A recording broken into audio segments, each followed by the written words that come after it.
आता मी दाखवत आहे तुम्हाला थालीपीठची रेसिपी। त्यासाठी कोथिंबीर घेतली आहे मी एक जुडी बारीक चिरून, अद्रक लसूण मिरचीची पेस्ट घेतली आहे, मीठ, जिरा, लाल तिखट आणि हळद।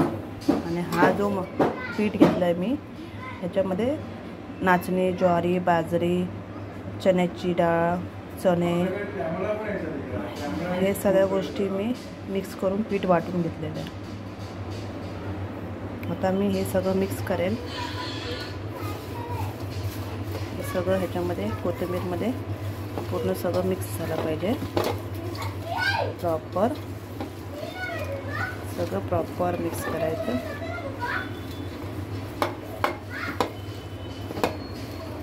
त्यात हा पीठ टाकायचं। आता हे सगळं मिक्स केलं आहे, तर त्याच्यामध्ये हा पीठ मिक्स करायचं आपल्याला आणि एकदम पातळ पीठ मळायचं आपल्याला। थालीपीठचं पीठ भाकरीसारखं नसतं, एकदम पातळ असतं। त्यासाठी मी ह्याच्यात दही पण टाकतात, पण आता माझ्या दही नाही आहे म्हणून मी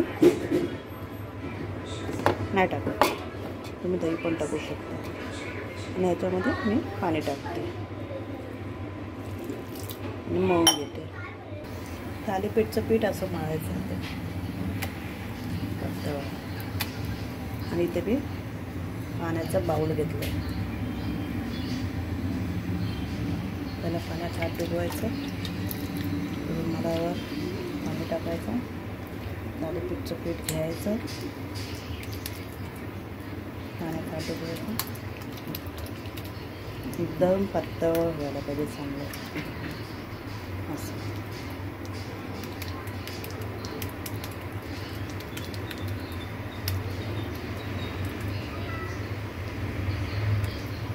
जेवढं पातळ खरपूस होईल मस्त लागेल तेवढं थालीपीठ।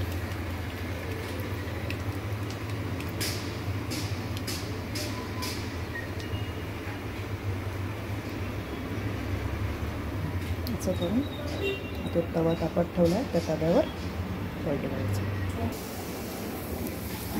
तव्यावर असं रुमाल टाकायचं उलटा, मग थालीपीठ चिटकलेलं असतं तो आरामशीर काढायचं।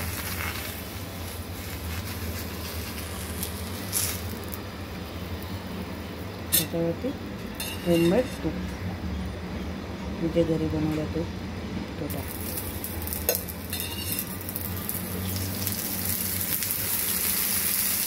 चांगलं शिजून द्यायचं। थालीपीठ रेडी आहे। सांगा पिल्लांनो, खाऊन कसं झालंय? छान झालंय? छान झालंय? आवडलं? खावा मग।